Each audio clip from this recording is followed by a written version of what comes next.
Si Joy po ay magsa-10 taon na siya. 10 years.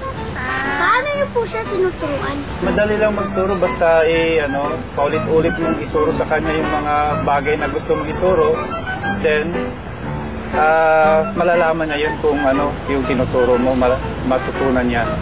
Gaano katagal niyo po tinuruan? Si Joy po, tinuturuan ko, nag-start ko siya tinuruan 2004. Opo. Then after now, yun. Panay pa rin ang practice namin. Laro na, laro. Yapo, tara. Yapo. Yapo. Yapo. Nalba na na Yapo. Ba't dito? Nandito. Pong, nandito. Kuya ko, hawak. Tawag mo sa mga. Yapo, dito ka muna. Laro tayo. Oo nga, Yapo. Huwag ka muna umuwi. Galing, sumagot siya sa inyo. Gutom ka na ba, Yapo? Oo daw, Kuya Isaac. Sabi niya. Kukuha ko ng pagkain para sa kanya.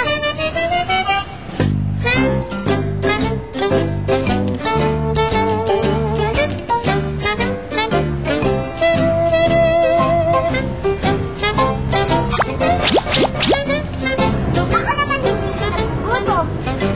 Baka naman ayaw niya ng tinapay. Baka siguro hindi talaga siya kumakain ng tinapay.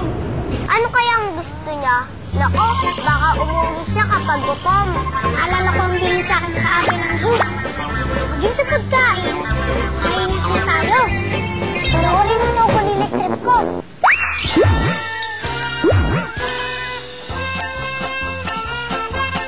Ngayong umaga, samahan niyo ako kilala animals dito sa Ark Avalon Zoo!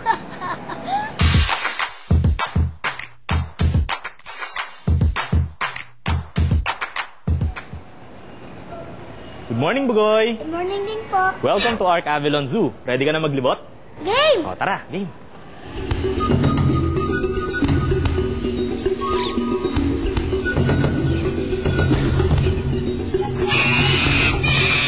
O yan, Bugoy, ang una nating animal, ang tiger. Alam ba, Bugoy, na sa 2010, Year of the Tiger.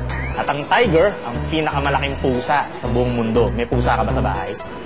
Wala po. Wala? Parang po kinakain yung ulam namin. Ayun! Sige.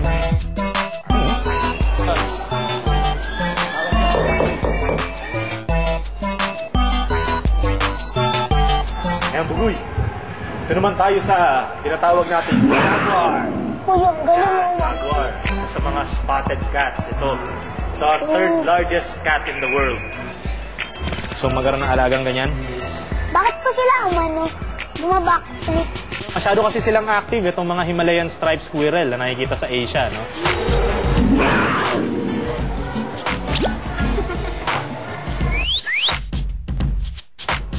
Kuya Noel, sino po siya? Ito si Colin, ang aming 3-year-old na lalaking orangutan.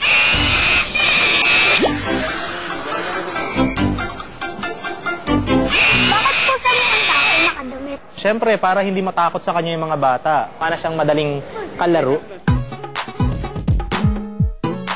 Okay, Bugoy, ito si Macario, ang aming puting kalabaw. Bakit po puti siya? Ayan, kaya siya kulay puti kasi meron siyang kondisyon na tinatawag albinism. Kaya albino rin ang tawag sa kanya.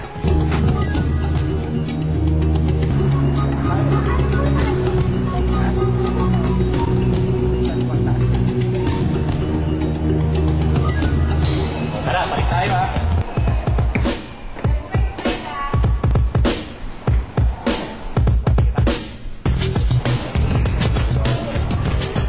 Ayun na, ang laki oh.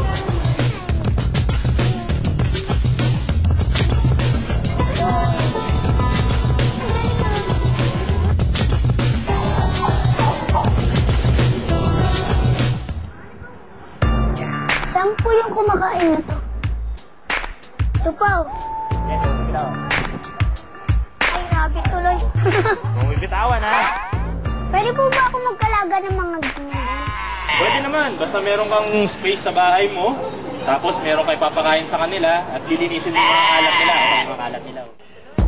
Ito Noel, Thank you po. Ang saya-saya dito. Oh, buti naman nasaya ka, Bugoy. Babalik ka, ha? O mga kulilits, ano pang hinihintay nyo? Pasyalan na ang animals dito sa Ark Avalon Zoo.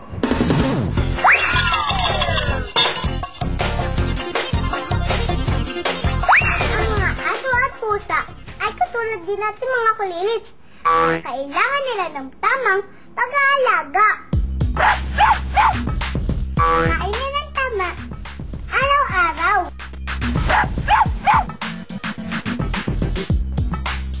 Huwag kalimutan paliliguan na para laging malinis at mabango.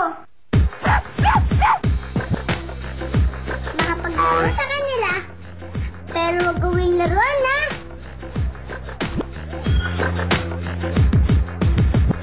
Yan ang dapat tandaan kung meron kang alagang aso o pusa.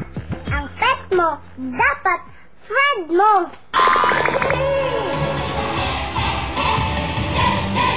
Nagsimula akong mag-collect ng 3 years old ako kasi binasan ako ng mommy ko.